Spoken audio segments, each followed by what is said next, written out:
Assalamualaikum warahmatullahi wabarakatuh.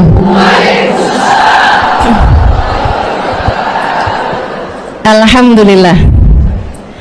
Wassalatu wassalamu ala Rasulillah Muhammad ibn Abdullah wa ala alihi wa sahbihi wa man walah. Subhanaka la ilma lana illa ma 'allamtana innaka antal alimul hakim. Rabbi shrah li sadri wa yassir li amri wahlul 'uqdatan min lisani yafqahu qawli. Amma ba'du. Mulai masuk tanggal 1 Zulhijjah. Silahkan amalkan amalan-amalan ini, teman-teman. Yang pertama, perbanyak puasa. Kalau bisa puasa tanggal 1 sampai tanggal 9 bagus. Kalau enggak, atau kamu adalah seorang istri yang bersuami dan suamimu ada di tempat, maksudnya ada di kota ini ya, sedikit sekalian, silahkan puasanya hanya tanggal 8 dan 9. Tanggal 8 namanya hari Tarwiyah, tanggal 9 niat puasa hari Arafah. Ibarat kata kamu nggak bisa puasa 2 hari, misalnya nih 9 nggak bisa, 2 hari pun nggak bisa, cuman bisanya 1 hari. Tanggal berapa nih? Hari Arafah tanggal 9, karena puasa hari Arafah tanggal 9 Dzulhijjah ini, teman-teman saudaraku sekalian, adalah merupakan puasa sunnah terbaik sepanjang tahun. Puasa sunnah terbaik sepanjang tahun. Nabi Muhammad menyebutkannya, inna saum yom Arafah yukaffir dunub sanatin. Sesungguhnya puasa hari Arafah ngapusin dosa 2 tahun lamanya, tahun yang sekarang dan tahun yang akan datang. Katanya Sayyidina Ibnu Abbas alaihi ridwanullah, tidak ada amalan dijanjikan akan terampuni dosa yang akan datang selain puasa hari Arafah. Aku rasa ini adalah kabar gembira, kata beliau, kata Sayyidina Ibnu Abbas, aku rasa ini adalah kabar gembira untuk orang yang puasa 9 Dzulhijjah atau hari Arafah, bahwa umurnya masih akan panjang sampai tahun depan. Jadi siapa yang masih pengen panjang umur ke tahun depan, jangan tinggalin puasa hari Arafah. Jatuhnya hari Rabu ya, hari Arafah itu jatuhnya hari Rabu. Berarti hari sebelumnya Tarwiyah jatuhnya hari Selasa. Kalau kamu masukin dari hari Seninnya lebih bagus lagi, gitu ya. Jadi dapat 3 hari di bulan Asyurul Hurum, di Asyurul Hurum, di bulan-bulan mulia. Jadi Senin, Selasa, Rabu, gitu ya. Kemudian Kemisnya haram puasa karena itu adalah hari raya Idul Adha. Tasyrik aja, belum tasyrik, belum juga hari raya. Besoknya baru hari tasyrik, hari Jumat, Sabtu, Minggu. Itu juga diharamkan untuk berpuasa. Kata Nabi Muhammad, ayyamut tasyrik ayyamu aklin syurbin wa dzikrillah. Hari-hari tasyrik adalah hari-hari makan, hari-hari minum, hari-hari banyak berzikir kepada Allah. Hari-hari banyak berzikir kepada Allah, terutamanya adalah dengan bertakbir, gitu ya. Baik, itu adalah tentang puasanya. Kemudian yang kedua, perbanyak berzikir. Zikiran yang paling afdal untuk kamu baca adalah membaca la ilaha illallah. Itu zikiran paling afdal untuk kita perbanyak membacanya pada hari-hari ini, dari hari tanggal 1 Dzulhijjah sampai ke hari tasyrik ya, sampai ke hari tasyrik atau sampai ke tanggal 10. Nah, habis tanggal 10, mulai tanggal 10, 11, 12, 13, zikiran yang paling afdol adalah bertakbir. Dari 1 sampai 10, zikiran paling afdolnya adalah baca la ilaha illallah. Tanggal 10 sampai dengan tanggal 13, zikiran paling afdolnya adalah takbir. kapan zikiran la ilaha illallah itu dibaca? Pokoknya hari-hari baca aja. La ilaha illallah, la ilaha illallah, la ilallah, la ilaha illallah. Mau lengkap la ilaha illallah, daula syarikalah. Lahul mulku wa lahul hamdu wa yumiitu wa huwa ala kulli syai'in qadir. La ilaha illallah, daula syarikalah. Terutamanya tanggal 9. Nanti hari Arafah, malam Arafah, bagus kalau kamu bisa baca la ilaha illallah daula syarikalah lahul mulku wa lahul hamdu wa yumiitu wa huwa ala kulli syai'in qadir sampai dengan 1000 kali. Hari Arafahnya. Dari mulai malam Arafah tuh, boleh. Sedikit sekalian yang saya muliakan. Kemudian kalau mau lebih bagus lagi, ada tuh bacaan la ilaha illallah. La ilaha illallah adadal layali wad duhur, la ilaha illallah adadal ayami wasyuhur. Gitu ya. Itu bacaannya tuh agak cukup panjang. Nanti saya taruhkan di IG, di Instagram saya. Mudah-mudahan bisa kita amalkan. Ya. Ini kan zaman teknologi nih, tinggal emak-emak nih nanya nih, IG apaan sih? Iya. IG maksudnya Instagram, Nek. Jida-jida nanya lagi nih, Instagram belinya di mana? Suruh cucunya aja, Nek, buat liatin. Nanti screenshotin. Screenshotin apaan tuh? Fotoin di HP, fotoin. Nanti nenek biar dikasih aja. Susah katanya kalau ngelihatnya dari HP, fotokopiin. Nah.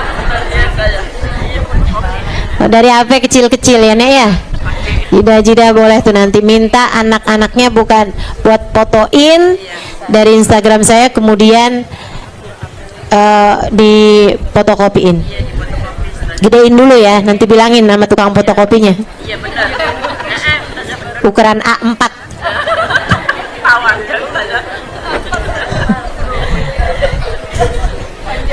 Dibaca 10 kali selama 10 hari dari tanggal 1 sampai dengan tanggal 10 Dzulhijjah.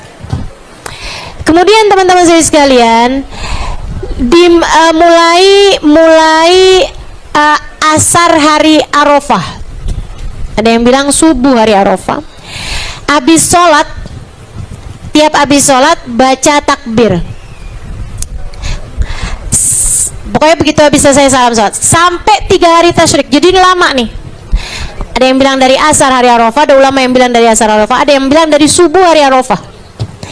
Jadi itu dari tanggal 9, 10, 11, 12, 13 sampai asar hari tasyrik.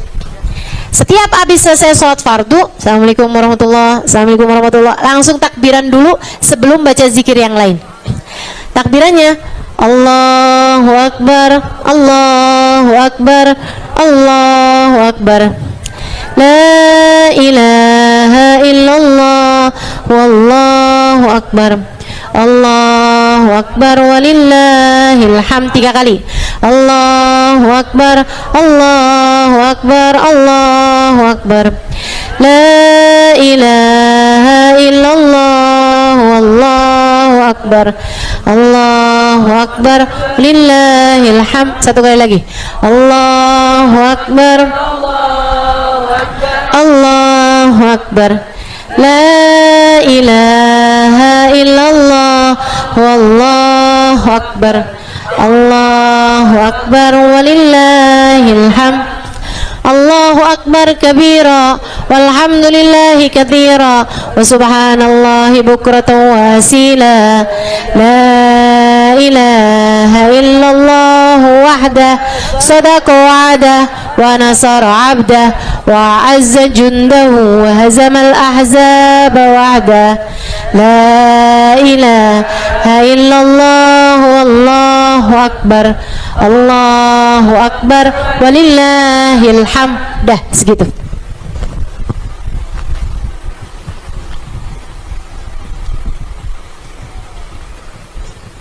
Segitu dibaca. Habis itu baru astagfirullah, astagfirullah, astagfirullah, lanjutkan doa-doanya seperti biasanya. Hafal ya, insyaallah ya. Dibaca dari sejak hari Arafah, habis asar ataupun habis subuh. Dari itu sampai ke asar hari terakhir tasyrik, hari ke-13, tanggal 13 dari bulan Zulhijjah. Sedikit sekalian yang saya muliakan, selain daripada itu apalagi hari Arafah, ya, selain daripada puasa, silahkan baca surat Al-Ikhlas 1000 kali. Bacanya hari Arafah, jadi abis subuh tuh. Sebab kalau malam namanya bukan hari, namanya malam. Nah kalau ini hari Arafah, baca surat Al-Ikhlas dari pagi hari itu hari Arafah sampai dengan 1000 kali. Usahakan selesai sebelum asar.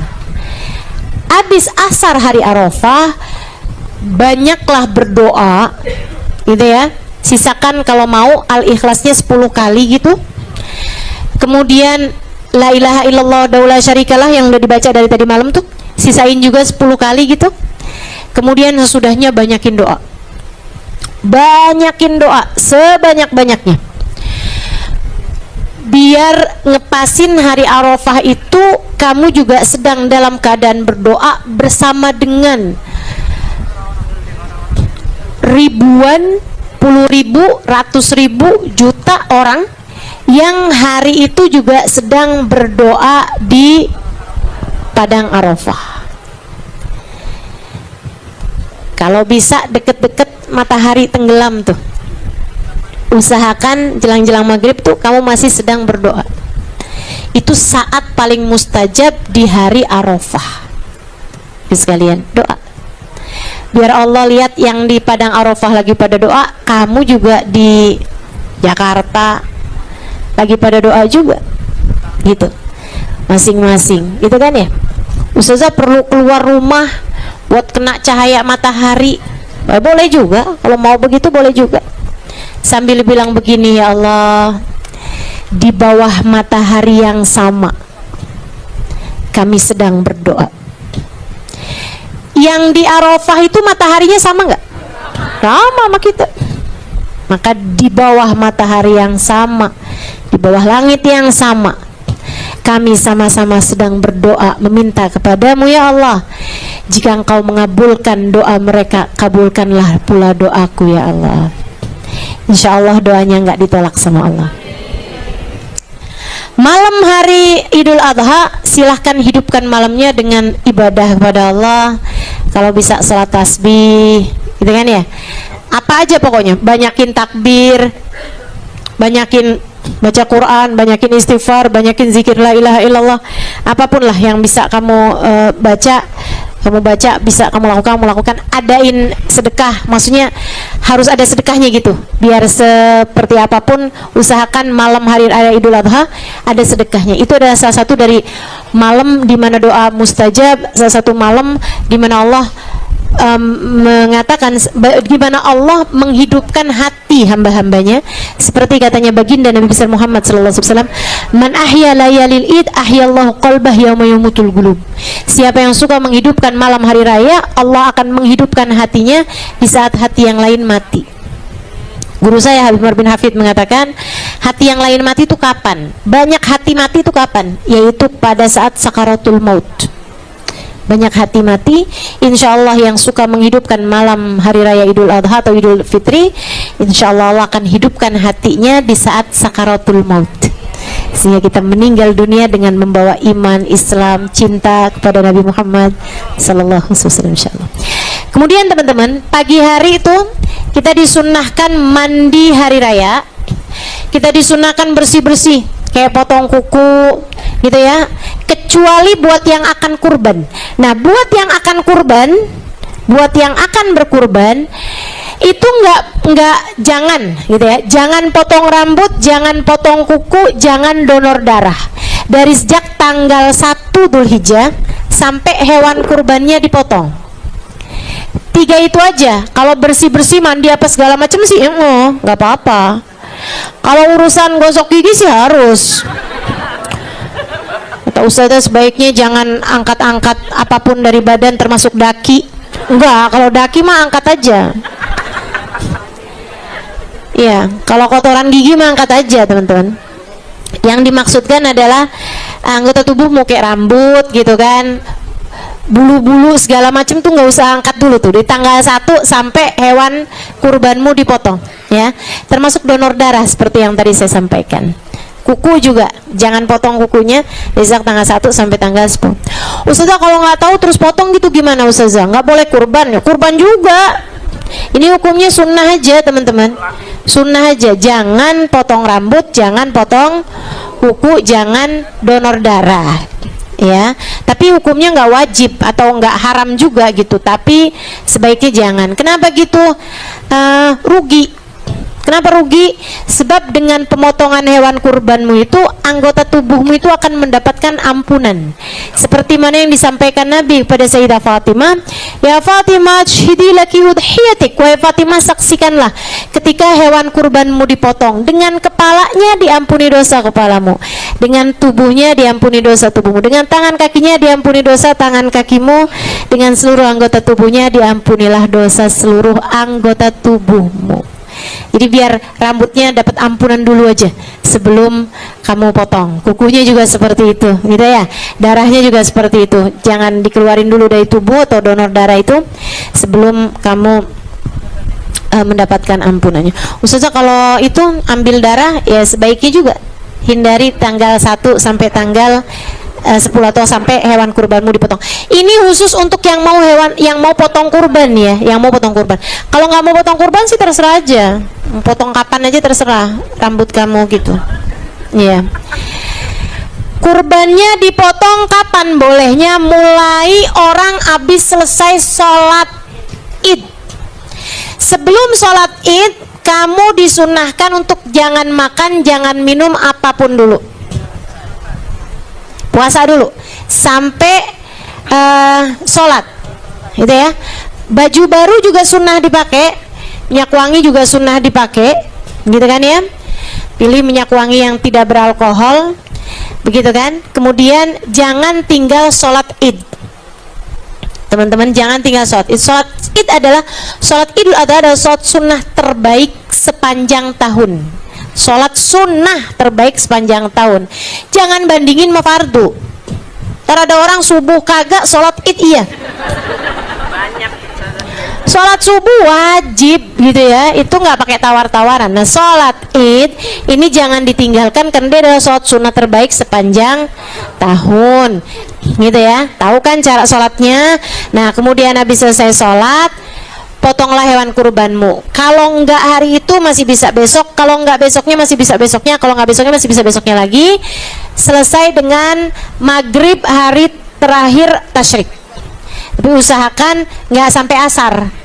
Usahakan sebelum asar tuh udah dipotong untuk tanggal 13. Tapi kalau untuk sebelum itu, maksudnya masih tanggal 10, 11, 12, mau potong malam juga nggak apa-apa. Potong habis asar, potong habis subuh, kapan aja waktunya kamu potong boleh aja. Unta atau sapi atau kambing, udah nggak boleh turun ke ayam tuh. Meskipun ada pendapat dari Sayyidina Ibnu Abbas mengambil dari hadisnya Nabi Muhammad pada Sayyidina Bilal, di mana Sayyidina Bilal kurbannya ayam. Nabi nanyain, kamu kurban apa Abu Bakar? Unta Rasul. Kamu? Entah Rasul. Kamu? Kambing Rasul. Nabi nanya nih sahabat, kena Bilal, kamu Bilal? Ayam Rasul. Nabi senyum gitu, Nabi senyum kayak lucu aja gitu. Tapi Nabi tidak melarang. Dari itu Sayyidina Ibnu Abbas berpendapat bahwa ayam tuh boleh loh, gitu. Tapi pendapat ini bertentangan dengan pendapat ijma'ul ulama. Mayoritasnya ulama nggak ada ayam. Jadi teman-teman jangan kurban ayam dengan berpendapat kata Ustazah Halimah. Repot. Jangan ya, jangan. Kalau misalnya ada yang mau potong ayam di hari Idul Adha, niatnya belajar kurban, bukan kurban. Ya Allah, nungguin punya duit buat beli kambing kayaknya rada lamaan, ayam dulu aja nggak apa-apa ya Allah, gitu. Ya Allah, terimalah ini ya Allah sebagai belajar kurban saya. Potong ayam, tapi jangan dititip di masjid. Tiba-tiba banyak ayam di masjid. Kata Ustazah Halimah boleh loh, jangan gitu ya, ntar saya disalahin ulama-ulama se-Jakarta nih, jangan gitu. Jadi gitu teman-teman, potong aja di rumah. Dan saran saya kalau potongnya ayam, masak, bagiin berupa opor biar orang nggak bingung nerima daging kok tiba-tiba putih ya, ini apa ini ya, gitu ya. Kalau kambing bagusnya dibagi mentah, dan semua hewan kurban bagusnya dibagi mentah, berbeda dengan akikah. Kalau akikah bagusnya dibagi matang. Ustazah katanya orang kalau belum akikah nggak boleh kurban. Boleh aja, boleh aja. Bagusan mana Ustazah? Kurban apa akikah? Semuanya sama-sama bagus, sama-sama bagus gitu. Bukan berarti kamu kalau akikah nggak perlu kurban, kalau kurban nggak perlu akikah. Dua-duanya sama-sama kamu kerjain. Ibarat nih Ustazah, ibarat nih, duitnya tuh nabungnya lama Ustazah, cuman bisa kebeli kambing atu. Kurban apa akikah? Akikah. Kalau kamu yakin kamu belum pernah diakikahin oleh orang tuamu. Kenapa gitu? Karena akikah itu terkait sama orang tua. Katanya Nabi Muhammad itu, anak tergadai sampai dibayarkan akikahnya. Nah kalau barang tergadai itu kan belum bisa dimanfaatkan. Itu khawatirnya gitu kan. Khawatirnya nih amal perbuatan kita nggak langsung nyambung ke orang tua gitu kalau kita belum akikah, khawatirnya. Jadi akikah aja dulu ya kalau yang belum akikah gitu. Seperti itu ya teman-teman. Ustazah, akikah kalau misalnya digabungin pas hari kurban, dengerin saya biar nggak salah paham. Akikah Ustazah, saya ini tahu saya belum akikah, kemudian datang nih hari kurban nih, boleh nggak sih Ustazah saya niatin akikah juga dan kurban juga, kan pas harinya kurban gitu, boleh nggak saya niatin dua-duanya Ustazah? Saya pernah nanya ini kepada Habib Zain bin Smith, karena saya buka-buka kitab nggak nemu-nemu. Akhirnya saya tanya kepada beliau tentang hal ini saat saya sedang bersama dengan beliau waktu itu. Saya tanya, Bib, kaifal jama' bainal udhiyah wal aqiqah? Mana tuh ngumpulin antara akikah sama kurban? Kalau nanya sama ulama tuh pendek aja pertanyaannya, nggak usah panjang-panjang kayak curhat gitu.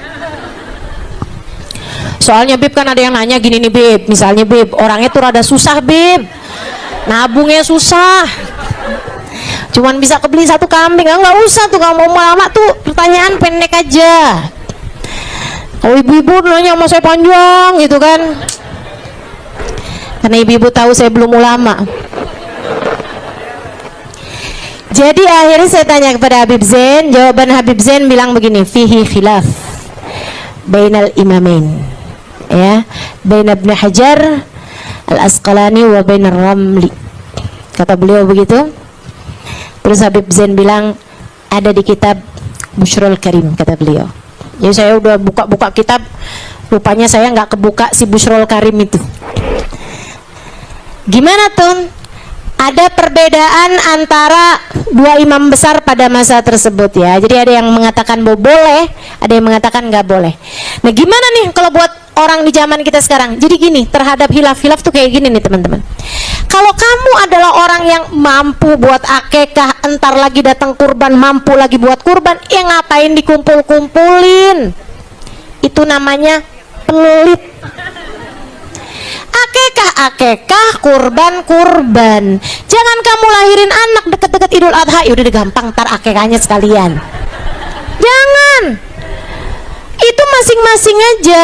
Khurujan minal khilaf, biar kamu keluar dari khilafiyah ulama yang mengatakan nggak sah kalau dikumpul-kumpulin, gitu.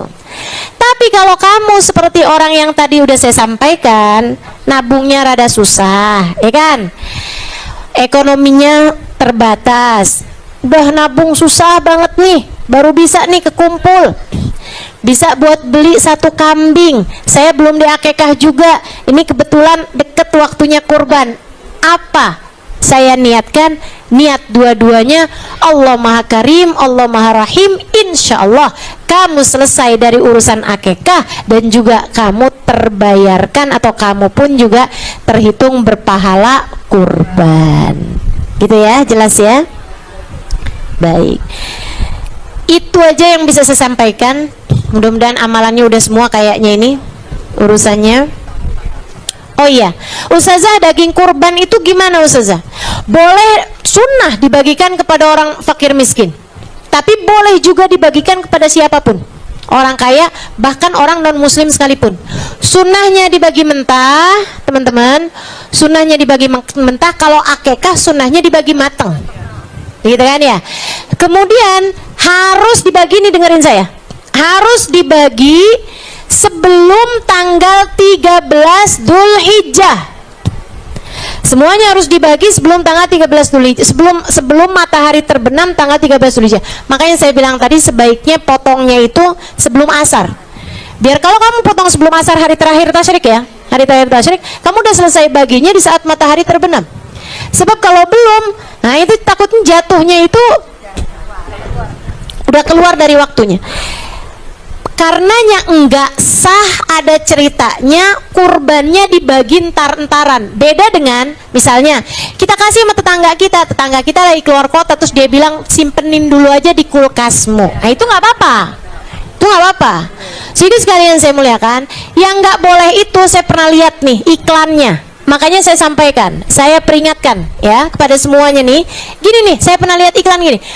Kurbanmu dibagi sepanjang tahun kepada korban bencana alam.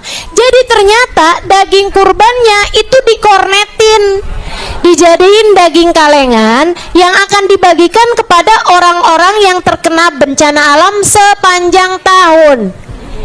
Itu nggak jadi kurban, itu jatuhnya cuman sedekah, dan bukan itu kurban yang dimaksudkan Allah dengan firman-Nya fasholli lirabbika wanhar. Wanhar itu harus yaumun nahr. Yaumun nahr itu hari raya kurban. Jatuhnya tanggal 10, 11, 12, 13. Jangan tawar-tawaran sama syariat Allah, dan jangan sok-sokan kreatif sama syariat Allah. Pikir-pikir sendiri dia ya. Ayo dah, udah jelas insyaallah ya. Ustazah boleh makan gak sih kalau kita kurban? Boleh, dengan syarat kurbannya bukan kurban wajib. Jelas? Kalau kamu kurbannya kurban sunnah, kamu boleh makan dari daging kurbannya, bahkan sunnah, tapi ngambilnya jangan lebih dari 1/3. Ada orang kurban buat dia semua, itu namanya bukan kurban. Iya, bagi, ambil buat diri sendiri, jangan lebih dari 1/3 ekor, gitu kan. Kamu ambil atinya, yang paling bagus kamu ambil atinya, sisanya boleh juga kamu ambil pahanya, gitu kan. Paha depan atau paha belakang? Paha belakang lah, paha depan namanya tangan.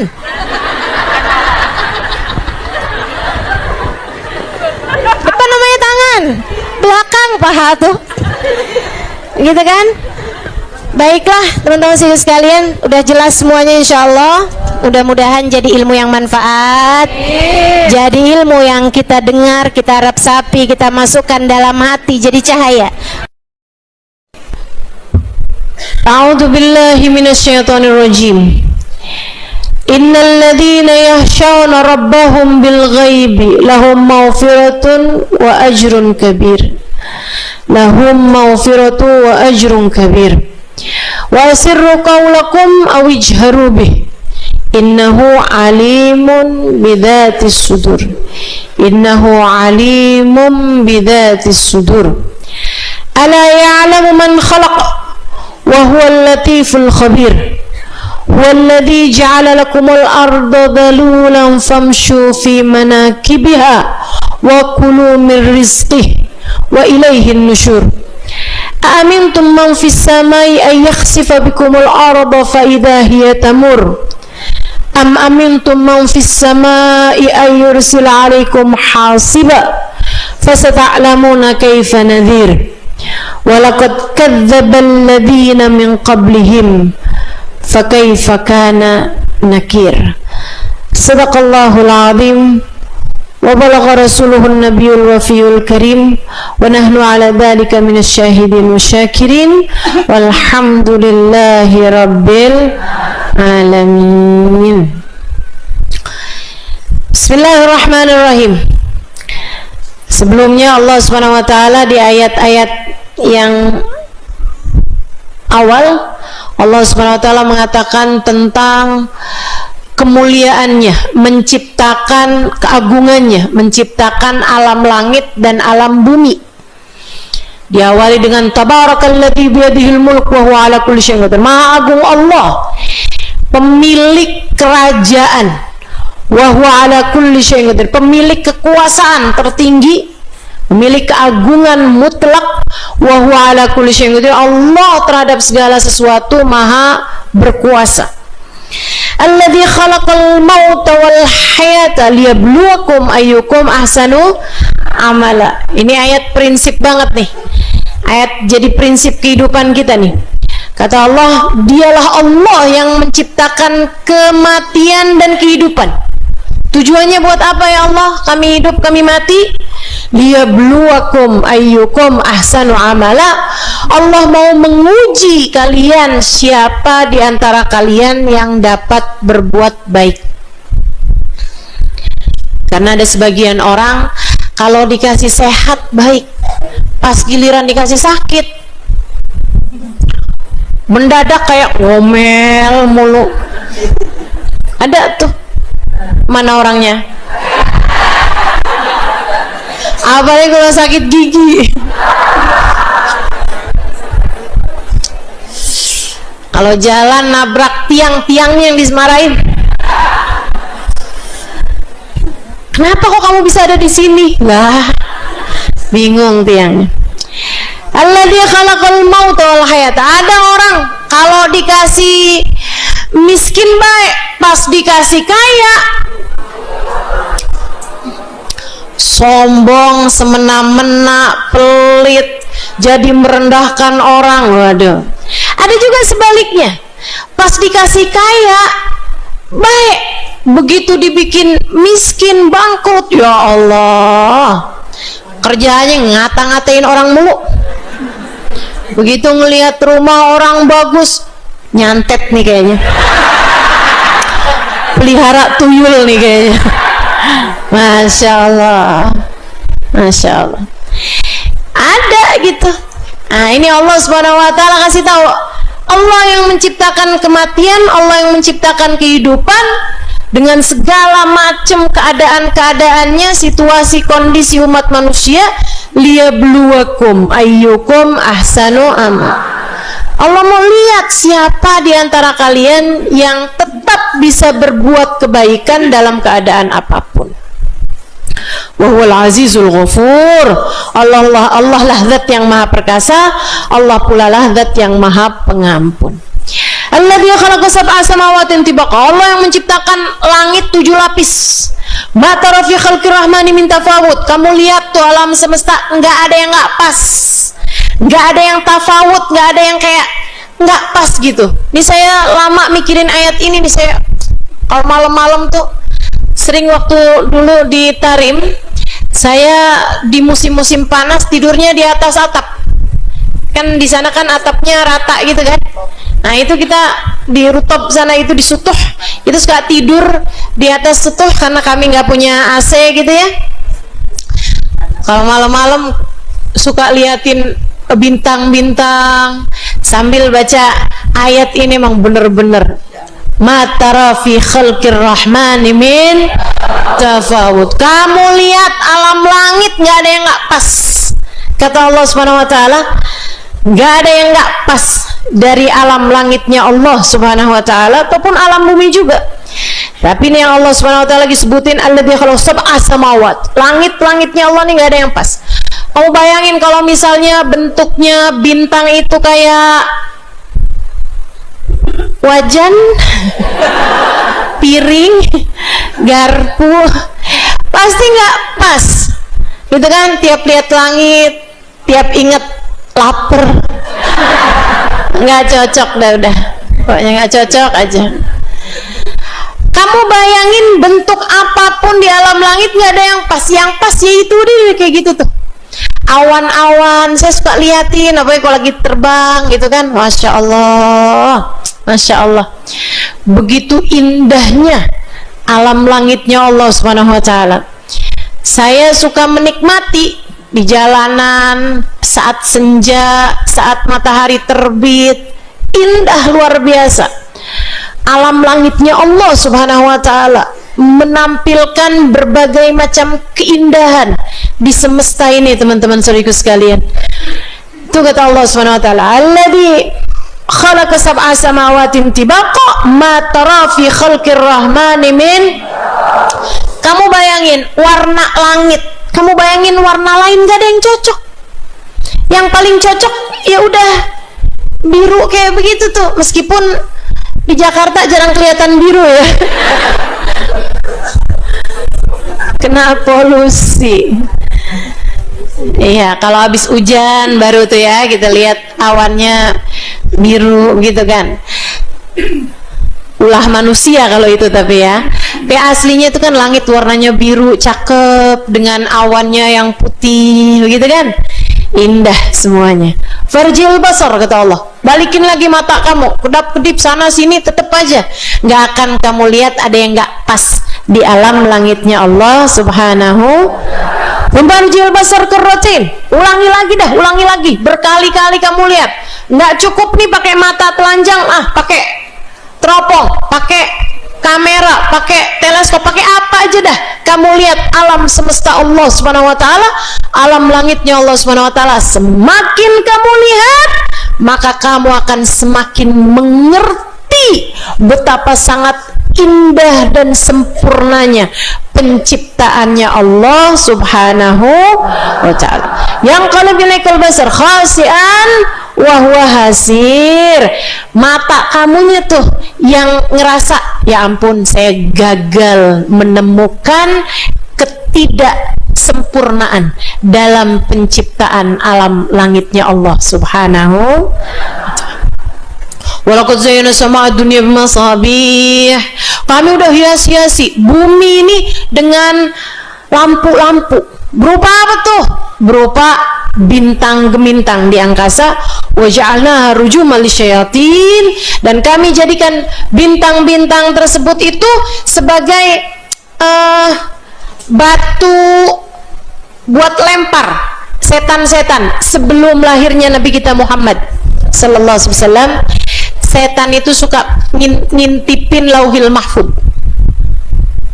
Sebelum lahirnya Nabi Muhammad, setan suka ngintip-ngintip isinya lauhil mahfud. Makanya mohon maaf nih ya, dukun-dukun dulu itu jauh lebih jago-jago daripada dukun-dukun sekarang.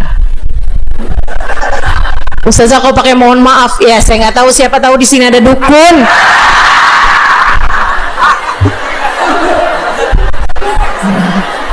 Sebaiknya minta maaf ya kan. Dukun dulu tuh jauh lebih jago-jago teman-teman daripada dukun-dukun sekarang. Kenapa?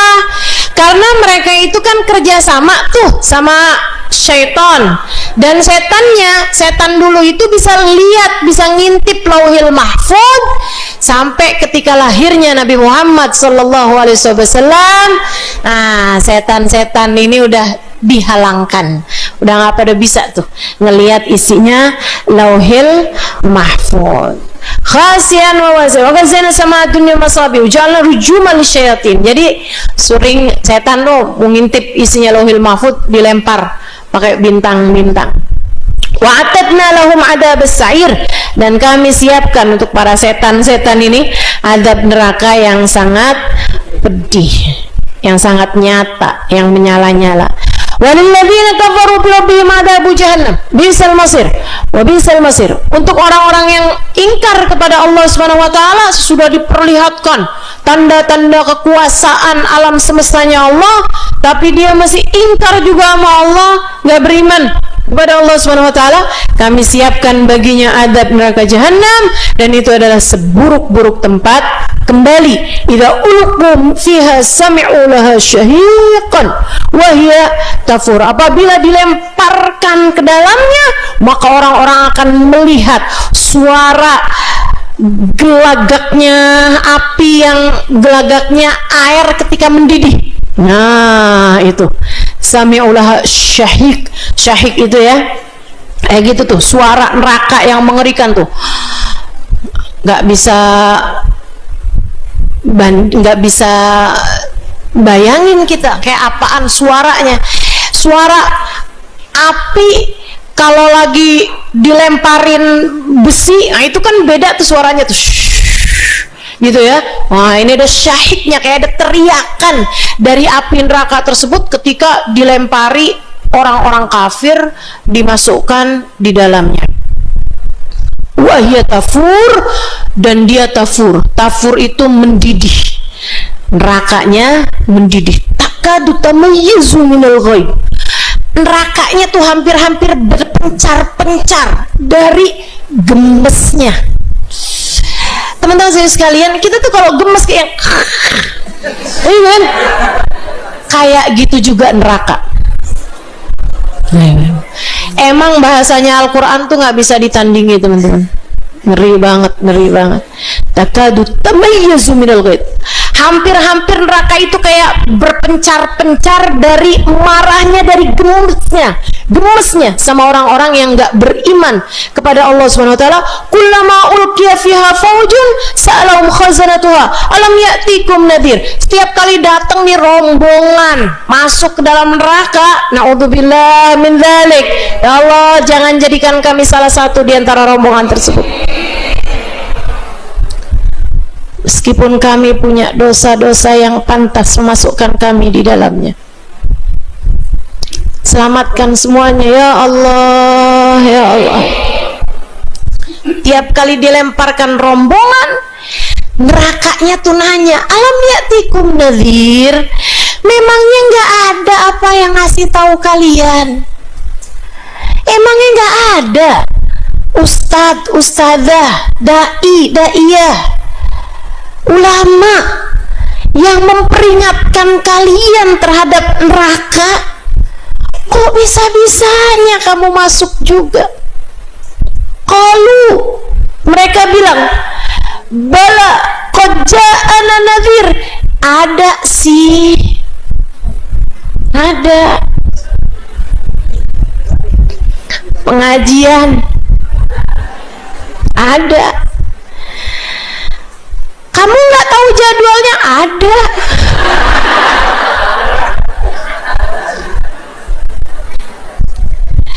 Terus kenapa kamu nggak datang? Kenapa kamu nggak dengerin? Kenapa kamu nggak simak? Kenapa kamu nggak amalkan?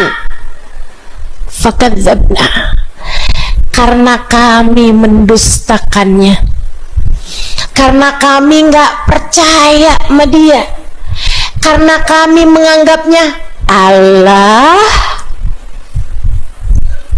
apaan sih, kuno,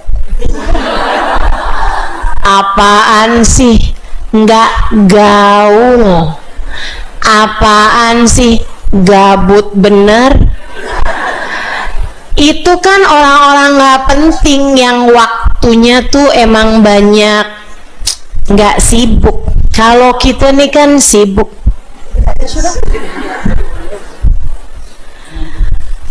Kalau kami nih kan sibuk. Ada tender sana, ada arisan di sana, ada konser di sana. Fakadzabna, kami dustakan orang-orang yang memperingatkan kami tentang neraka.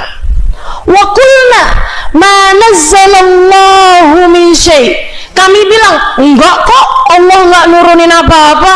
Enggak ada kok, Allah mereka aja emang lagi nyari nama, emang dia aja kerjaannya kayak begitu, bukan sebagai pemberi peringatan bagi kami. In antum illa fi dhalalin kabir. Malaikat bilang, kalian ternyata berada dalam kesesatan yang besar. Waqalu, mereka kemudian berkata, lau kunna nasma'u aw na'qil ma kunna fi ashabis sa'ir. Ya ampun, andai dulu kami mau mendengar, andai dulu kami mau hadir, andai kami dulu mau berpikir, makunna fi ashabis sa'ir, hari ini kami tidak akan termasuk di antara kelompok neraka. di antara ahli-ahli neraka. Fa'tarafu bidzambihim. Saat itu mereka mengakui kesalahan mereka, mereka mengakui dosa-dosa mereka. Tapi fasuhqan li ashabis sa'ir, enyahlah kalian wahai penghuni-penghuni neraka. Nyesel hari itu nggak ada gunanya. Sekarang kita lanjutkan nih ayat berikutnya. Innalladzina yakhshawna rabbahum bil ghaibi lahum maghfiratun wa ajrun kabir. Lahum maghfiratun wa ajrun kabir. Sesungguhnya orang-orang yakhshawna rabbahum, yang punya rasa takut pada Allah Subhanahu wa taala, yang punya rasa ngeri kepada Allah Subhanahu wa taala. Ya Allah, kalau sampai Allah nggak berkenan sama saya, kalau sampai Allah marah sama saya, kalau sampai saya diusir dari kehadirat Allah Subhanahu wa taala, kalau saya nggak diakui Allah sebagai hambanya, yakhshawna rabbahum, dia takut sama Allah Subhanahu wa taala bil ghaibi, saat di mana dia sedang sendirian sekalipun. Kenapa kok disebut secara bil ghaibi ini secara khusus, bukan bisyahadati wal ghaibi gitu ya? Disebutkan bil ghaibi karena orang yang punya rasa takut kepada Allah bahkan saat sendiri, dipastikan akan punya rasa takut kepada Allah di saat dia sedang berada dalam banyak orang, dalam keramaian. Tapi yang takut kepada Allah di saat berada dalam keramaian belum tentu takut sama Allah saat dia sendirian. Betul? Coba lihat diri kamu, kalau lagi sendirian ngapain? Coba gini deh, lihat diri kamu saat sholat berjamaah, apalagi jadi imam, dengan saat kamu lagi sholat sendirian di dalam kamarmu, nggak ada yang melihat. Kalau jadi imam mendadak fasih banget. Betul? Di saat sholat lagi sendirian, ya Allah, baca Fatihah buru-buru banget. Apaan yang dibaca? Bismillahirrahmanirrahim. Allahu Akbar. Benar. Wallahu liman hamid. Kayak lagi diburu-buru apa gitu. Masya Allah. Saya mah nggak gitu, Ustazah. Tetap khusyuk walaupun sendirian. Enggak khusyuk walaupun berjamaah. Ya Allah. Innalladzina yakhshawna rabbahum bil ghaib, orang-orang yang bisa punya rasa takut kepada Allah bahkan saat sendirinya, saat dia sedang sendirian, lahum maghfiratun, dia akan dapat banyak ampunan, wa ajrun, pahala kabir yang sangat besar. Pahala, kalau udah zat yang maha besar ngasih tahu pahalanya besar, udah pasti tuh pahalanya artinya pasti besar banget. Dan besar banget itu teman-teman, nih enaknya nih, pahala yang besar bisa ngapusin dosa-dosa. Ya, orang kalau dapat pahala besar, dosa-dosanya bisa kehapus. Innal hasanat yudhibnas sayyi'at, sesungguhnya kebaikan-kebaikan menghapuskan dosa-dosa. Begitu. Terus kalau orang terus aja berpahala, padahal dia dosa-dosanya udah habis. Misal nih, ada orang dia terus berpahala dengan pahala yang besar, padahal dia punya dosa udah habis. Kalau kayak begini gimana nih? Pahala besar tersebut bisa dia bagikan, berkahnya itu bisa luber. Ke siapa? Pertama, ke orang tuanya.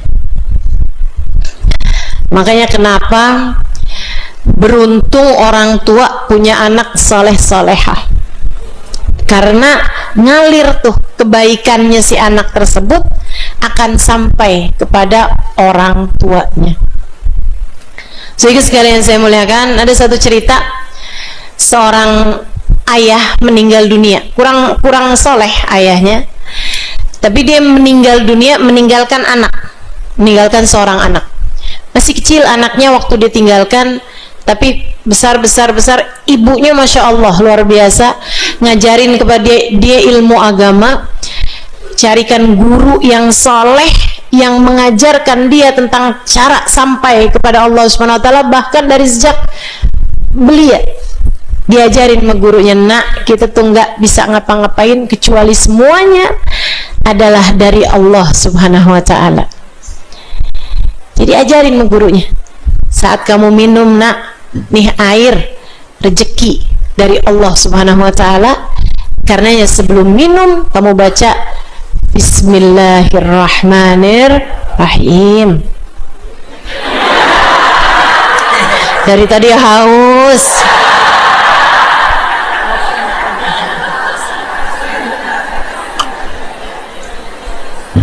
Nyari kesempatannya nggak dapat. Sehingga sekalian, akhirnya si anak ngamalin, dia mau minum baca Bismillahirrahmanirrahim sambil dihayati bahwa semuanya dari Allah SWT. Makasih ya Allah, Bismillahirrahmanirrahim, dengan engkaulah aku minum. Sebelum makan Bismillahirrahmanirrahim, karena rezekimu ya Allah, semuanya darimu ya Allah aku makan. Sebelum tidur Bismillahirrahmanirrahim, bangun tidur Bismillahirrahmanirrahim, semua dikerjakan Bismillahirrahmanirrahim, Bismillahirrahmanirrahim. Allah kemudian mewahyukan kepada malaikat yang saat itu sedang mengazab anak tersebut, mengazab orang tuanya, bapaknya, bilang, ya malaikati irfa'ul adzaba minhu fa inni astahi an u'adzib rajulan wa ibnuhu yadhkur ismi daima. Wahai malaikatku, angkatlah adab dari si bapak.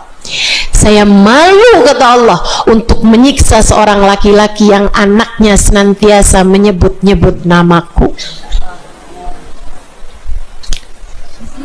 Lahum maghfiratun wa ajrun kabir. Orang yang punya rasa takut sama Allah Subhanahu wa taala, bahkan di saat dia sendirian, malam-malam sendirian, dia bangun jam 3, jam setengah 4, dia wudhu, nggak ada yang lihat, dia sholat, ditengadah tangannya, ya Allah, ya Allah, ya Allah, ampuni dosa-dosaku ya Allah, ampuni dosa-dosaku ya Allah. Bukan yang bangun jam 3 kemudian update status.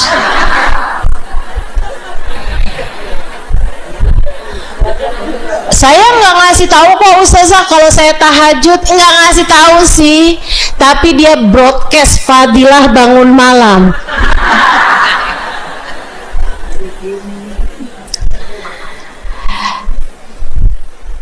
Ustazah itu kan sekalian dakwah, ya kenapa harus jam 3 amat?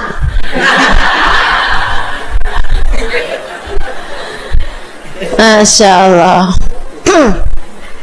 Ayolah, mesti pinter-pinter lihat hati kamu, pertanyakan lagi tujuanmu, pertanyakan lagi apa niatmu, dorongan kamu melakukannya itu apa.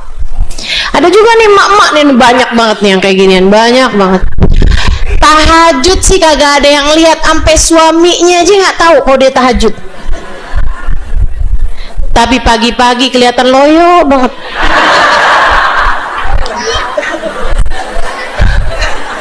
Suaminya kan jadi nanya, ya kamu kelihatan lemes banget, kamu sakit? Enggak sih, cuman ngantuk. Emang kamu semalam nggak bisa tidur? Bukan nggak bisa tidur, tapi kan 11 rakaat witir. Allahu Akbar. Masya Allah, Masya Allah. Ya Allah, ya Allah. Ada temennya curhat, makanya cobain dong kalau malam tuh bangun. Saya udah ngerasain. Masya Allah. Hati-hati emang bener-bener nih, bener-bener. Masalahnya ada pada yahsyawna rabbahum bil ghaib. Takut kepada Allah, bagus hubungannya dengan Allah bil ghaib, saat dia sedang sendirian.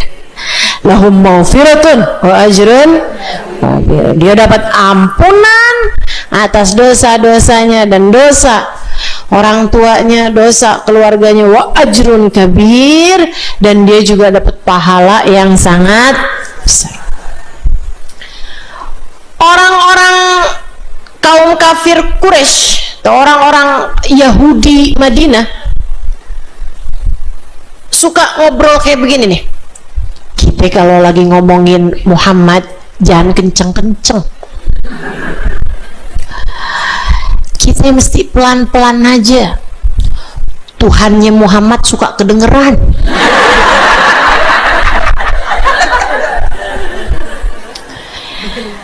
Wasirru qaulakum aw ijharu bih innahu alimun bidatis sudur.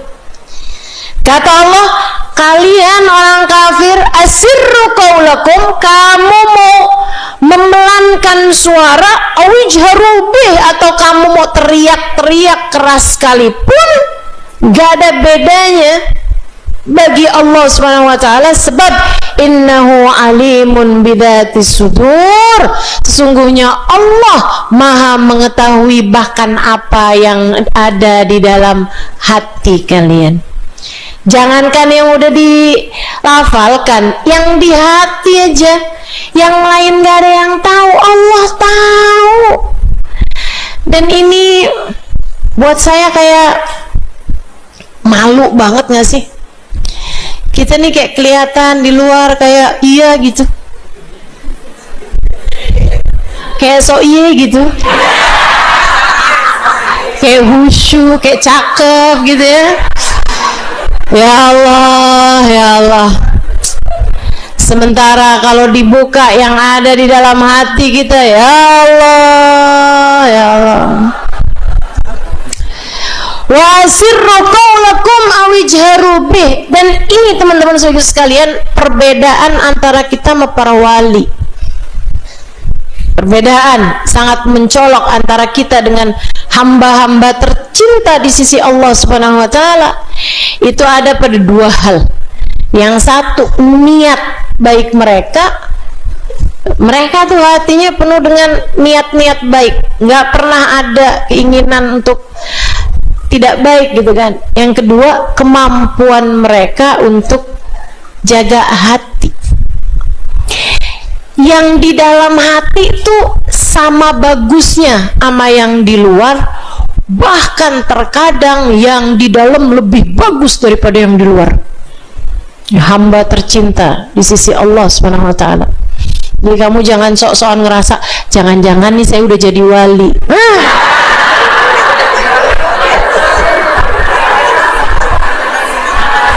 Ketinggian.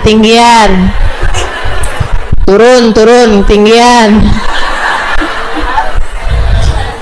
Jauh banget mah. Udah deh, kamu yang tahu hati kamu kayak gimana. Bapak Bahiyah berulang kali mengingatkan saya di masa hidup beliau.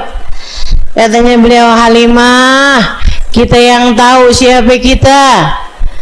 Kamu yang paling tahu hati kamu, diri kamu, nilai kamu selain Allah Subhanahu wa taala. Allah paling tahu keadaan kita dan kita tahu siapa kita. Jangan sampai penilaian orang padamu membuatmu samar melihat diri sendiri. Kayak kebanyakan dengar pujian orang sampai kayak kita lupa gitu. Kamu solehah banget ya? Enggak kok. Tapi kamu solehah banget kok. Iya sih. gampang bener percayanya, padahal cuma basa-basi. Ya Allah, ya Allah, serem teman-teman, serem. Mudah-mudahan Allah Subhanahu wa taala jadikan cermin hati kita bersih sehingga kita bisa melihat diri kita sebagaimana nyatanya, insya Allah, biar nggak ketipu sama diri kita sendiri gitu, biar nggak ketipu sama pujian orang lain. Bahkan banyak nih diantara kita ini ya yang nggak hanya ketipu sama pujian orang lain, bahkan sama hinaan orang lain aja bisa ketipu. Dia nggak tahu siapa saya akan maafkan karena dia nggak kenal siapa saya. Masya Allah. Padahal wali-walinya Allah, mereka pandangan orang tidak membuat mereka tertipu. Ada seorang waliullah di jalan dikatain, saya akan sampaikan ini ya, ya kalb. Apa tuh artinya?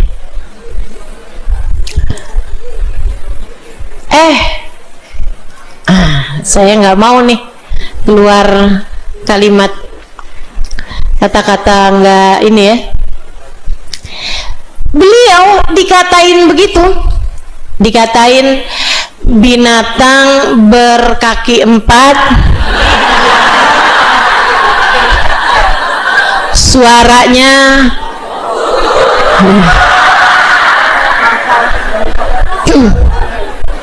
karena saya nggak mau lisan saya melafalkan kalimat semacam itu. Begitu dikatain begitu nih seorang ulama yang udah sampai wali min auliyaillah. Beliau menoleh kepada orang tersebut kemudian bilang, makasih ya pujiannya. Orang-orang bingung, kok pujian? Orang yang lagi nyela juga bingung. Dia bilang, kok pujian? Orang saya lagi ngata-ngatain kamu kok. Oh, saya dengarnya pujian. Kenapa begitu? Sebab enggak ada yang lebih menyenangkan tuannya daripada seekor guguk tadi ini. Iya kan? Dipelihara, disayangin sama tuannya sampai kayak apaan, nurut aja. Dilemparin tulang bolak-balik diambilin, nggak ada ceritanya tuh habis dilempar nih, ogah gua udah kenyang gua, nggak ada ceritanya gitu ya. Diajakin main walaupun nggak mood, ya udah dia main gitu. Diajakin berhenti walaupun dia masih kepengen main. Diajakin jalan nih jalan, dipanggil noleh. Teman-teman saudaraku sekalian yang saya muliakan, dipanggil sama tuannya noleh dia walaupun lagi semales apapun dia, kan begitu. Nyaut tuh si binatang satu itu, dia bilang, andai saya bisa punya akhlak semacam itu kepada tuan saya, andai saya bisa punya akhlak semacam itu kepada tuan saya, Allah subhanahu wa ta'ala jalla jalaluh wa ta'ala azamatuh. Subhanallah. Lagi dihina orang aja dia mendengarnya sebagai sebuah pujian, karena dia tahu betapa hinanya dirinya. Hamba-hamba tercinta di sisi Allah subhanahu wa ta'ala tuh kayak gitu tuh, nggak ketinggian naro diri. Jadi sekalian, kamu kalau lagi ngerasa dia menghina saya, dia merendahkan saya, dia tidak menghargai saya, ingatkan dirimu, jangan-jangan bukan dia nggak menghargai, tapi kitanya jualannya kemahalan. Betul? Kita terlalu taruh harga diri kita ketinggian, makanya jadi berasanya orang nggak ngargain. Teman-teman sekalian, bayanginnya gini aja deh, paling enak dah buat saya, paling enak. Bayanginnya diri andai nanti di akhirat pantas buat masuk neraka. Andai di akhirat Allah masukkan kita ke dalam neraka, hinaan macam apa yang menurutmu layak buatmu itu? Dihina apa aja kayaknya tuh pantes loh. Kamu kalau bayangin diri kamu di akhirat nggak selamat, misalnya dihina orang ya, kurang ajar, emang bener sih saya kurang ajar, bahkan bukan hanya kurang ajar, saya bahkan pantas untuk neraka, kan begitu? Nggak bener kamu, ya, emang nggak bener saya. Andai saya benar, pastilah Allah tidak memasukkan saya ke dalam neraka, kan begitu? Dan teman-teman saya sekalian, mohon maaf kalau bicara neraka, siapa di antara kita yang sudah mendapatkan jaminan selamat darinya? Gak ada. Tidak kamu, tidak pula saya. Tidak kamu, tidak pula saya. Tidak ada di antara kita yang punya jaminan terhadap keselamatan kita di akhirat nanti. Allah nggak wajib masukkan kita ke dalam surga, siapapun kita. Allah berhak memasukkan kita ke dalam neraka, siapapun saja kita. Siapapun saja kita, Allah berhak kalau mau memasukkan kita ke dalam neraka. Na'udzubillah min dzalik. Na'udzubillah min dzalik. Wa sirru qaulakum aw ijharu bih innahu alimun bidzatis sudur. Maka emang malu banget nih dengan fakta innahu alimun bidzatis sudur. Allah tahu apa yang ada di dalam hati kita. Maka jangan biarkan penilaian orang sebaik apapun membuatmu samar melihat aib-aib dirimu sendiri. Jangan sampai pujian orang kepadamu membuatmu lupa tentang siapa diri kamu yang sesungguhnya.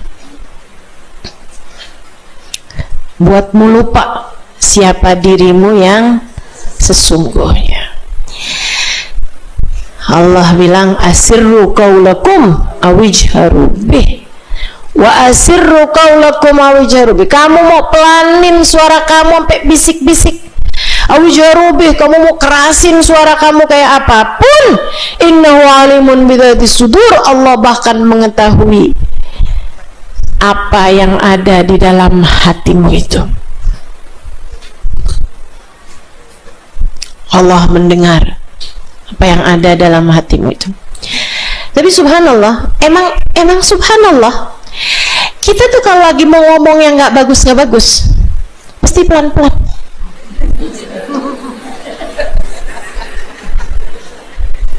Saya udah berasa tuh kalau udah saya mulai memelankan suara saya ketika ngobrol sama suami, saya udah mulai berasa kalau ada orang-orang dalam perkumpulan tiba-tiba ada yang suaranya mendadak pelan-pelan. Tahu gak sih? Udah tuh. Waktu Indonesia bagian ghibah.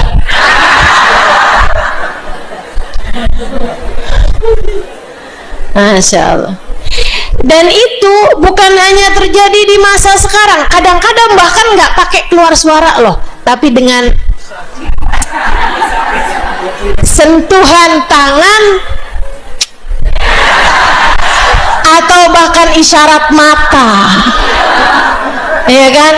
Itu namanya khainatul a'yun, ya, khianatnya mata tuh, mata yang isyarat.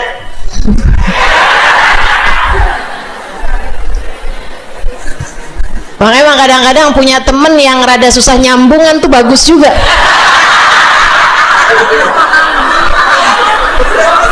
Menurunkan mood untuk bergibah. Apaan sih? Yang kemarin saya bilangin, yang mana?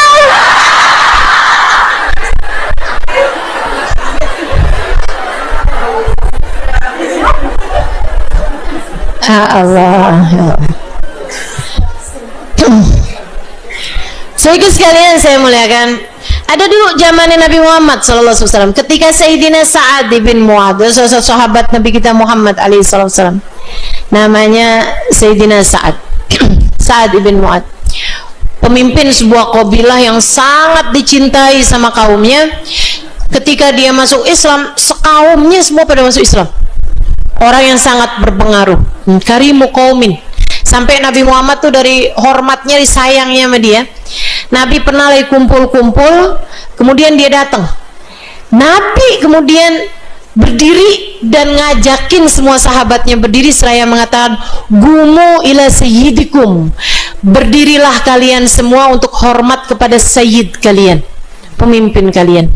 Ini hadis ini juga merupakan salah satu bantahan kepada orang yang enggak mau berdiri ketika mahalul qiyam gitu ya. Kayak yang Nabi Muhammad tuh nggak suka kok kalau ada orang berdiri buat nyambut beliau waktu hidupnya aja kayak gitu, apalagi sudah kematiannya gitu. Teman-teman saya sekalian, siapa bilang begitu? Nabi Muhammad bahkan berdiri, dan bahkan Nabi Muhammad mengajak para sahabatnya berdiri ketika Sayyidina Sa'ad ibn Mu'adz datang kepada mereka. Gumu ila sayyidikum, kata Nabi Muhammad, berdirilah kalian untuk menyambut tuan kalian ini. Sayyidina Sa'ad meninggal dunia. Wah, sahabat turun semuanya untuk ikut serta bertaziah dan juga mengantarkan jenazahnya. Sesudah disolati, diantarkan jenazahnya menuju ke kuburan. Itu dari banyaknya sahabat yang turun semuanya untuk ikut serta nganterin jenazahnya, sampai tuh pembawa jenazahnya nggak ada tugasnya, maksudnya kerandanya yang dipindah-pindahin, kerandanya yang orang ganti-gantian buat bawa gitu ya, bukan kayak 4 orang ditugaskan buat bawa gitu, enggak, tapi kayak yang dipindah-pindahin, bawa sebentar terus pindahin lagi, gantian lagi yang ngebawa gitu, dari ramenya orang yang mengantarkan jenazah beliau menuju ke pemakaman. Dan dari ramenya Nabi itu udah di belakang, masih di belakang, jenazahnya malah udah ini gitu, udah lebih depan, jauh jaraknya antara Nabi Muhammad dengan jenazah ini gitu ya. Subhanallah, orang mulia, jenazahnya tuh nggak ada beratnya, sama sekali nggak ada beratnya. Ketika nyampe ke bahunya orang yang beriman, Insya Allah emang Tuhan kita nih, emang orang yang sangat kita hormati nih, nggak pernah nyusahin, hidup nggak nyusahin, meninggal dunia pun nggak nyusahin, nggak pernah bikin berat orang lain, nggak pernah nyusahin orang lain, sampai udah jadi jenazah aja nggak ada beratnya sama sekali. Iya nih orang memang Masya Allah orang ini. Beliau yang selalu meringankan orang sehingga jenazahnya ringan. Macam-macam pemikiran para orang-orang mukmin, karena orang mukmin tuh memang terbiasa berpikir positif. Lain cerita ketika nyampe ke orang munafik, selalu berpikir negatif. Hati-hati sama diri kamu, liatin. Kalau semua orang kamu cari negatifnya, kalau semua keadaan kamu cari negatifnya, kalau apapun aja kamu cari negatifnya, teman-teman saudariku sekalian, hati yang indah akan dapat melihat keindahan pada apapun dan siapapun, sementara hati yang buruk hanya akan melihat keburukan pada apapun dan siapapun. Jadi kalau kamu bermasalah sama satu orang, bisa jadi dia yang bermasalah atau kamu yang bermasalah. Tapi kalau kamu bermasalah sama semua orang, ya udah pasti yang bermasalah adalah kamu. bisa-bisanya, ini nggak cocok, mas itu nggak cocok, mas ini nggak cocok, ya emang kamu yang bermasalah. Di zaman Nabi Muhammad SAW yang bermasalah sama semua orang ini adalah orang-orang munafik yang memang mikirnya tuh selalu negatif, termasuk ketika ngangkat jenazahnya Sayyidina Sa'ad ibn Mu'ad. Dia ngomong begini nih, khafiful wazn khafiful qadr Allah. Harus gitu bahasanya kan, bisik-bisik sama sebelahnya. Dia bilang, sebelahnya denger tapi yang lain-lain nggak denger. Dia bilang, ringan ya, emang ringan nih kayaknya pahalanya.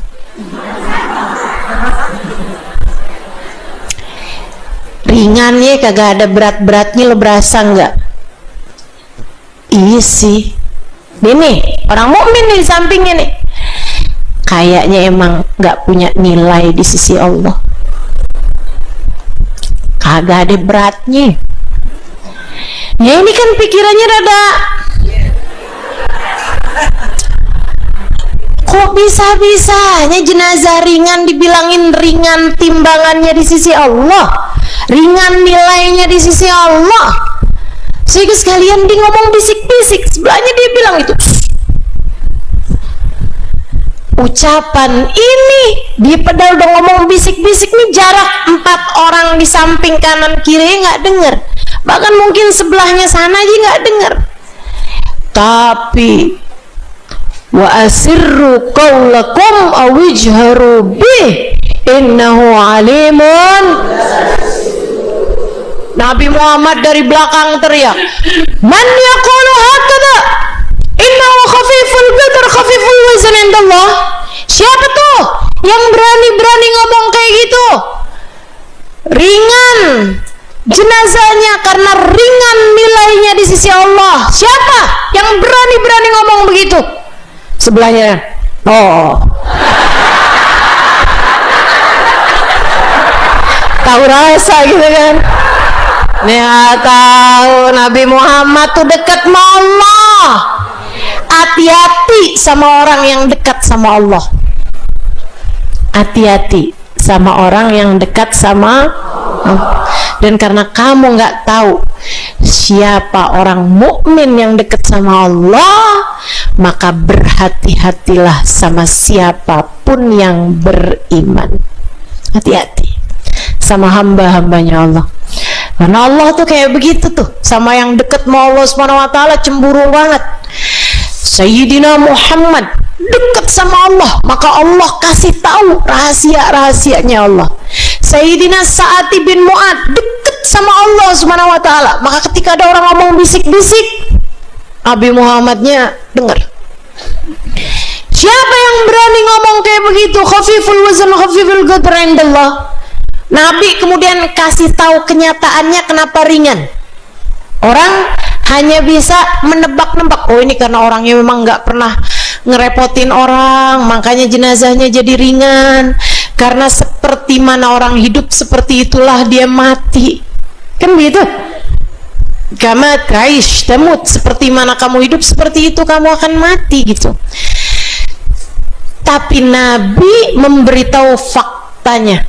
Sebab yang lain hanya bisa mengira-ngira, berzon, berprasangka. Ada yang berprasangka baik dan itu adalah orang yang beriman, ada yang berprasangka buruk dan itu adalah orang-orang munafik.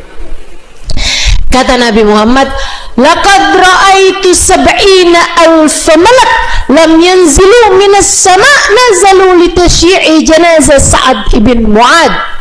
Aku telah melihat 70.000 malaikat-malaikatnya Allah yang tidak pernah turun ke bumi, hari ini turun untuk mengantarkan jenazahnya Sa'ad ibn Mu'ad. Kamu tahu kenapa jenazahnya ringan?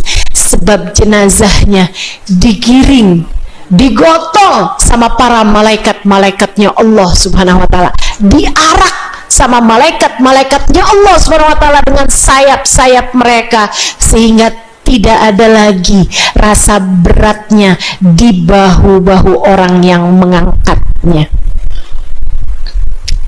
Ya Allah, ya Allah. Saya kalau mikir-mikirin ya, keberuntungannya para sahabat. Betul Sayyidina Sa'ad bin Mu'adz pemimpin qabilah, betul beliau orang mulia. Tapi andai tidak karena Nabi Muhammad, ia hanyalah seorang pemimpin qabilah, yang bahkan pemimpin-pemimpin qabilah lainnya emang kita tahu namanya? Nggak tahu kita. Teman-teman saudaraku sekalian, zaman itu atau zaman sekarang deh, ada yang tahu di sini siapa nama presiden Zimbabwe?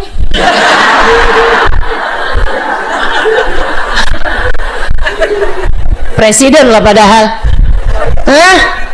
Ada yang tahu? Enggak tahu. Teman-teman saudaraku sekalian saya muliakan, kita nggak tahu nih nama presiden negara Switzerland, apa ya? Bisa New Zealand deh. Ada yang tahu di sini? Saya belum lama tahun lalu pergi ke New Zealand, tapi saya nggak tahu nama presidennya. Dan saya juga nggak cari tahu siapa nama presidennya gitu. Nggak tahu juga dan nggak cari tahu. Tapi kita tahu siapa Sayyidina Sa'ad bin Mu'adz. Kenapa begitu? Karena Nabi Muhammad, karena iman kepada Allah, karena cinta dan sayangnya kepada Rasulullah.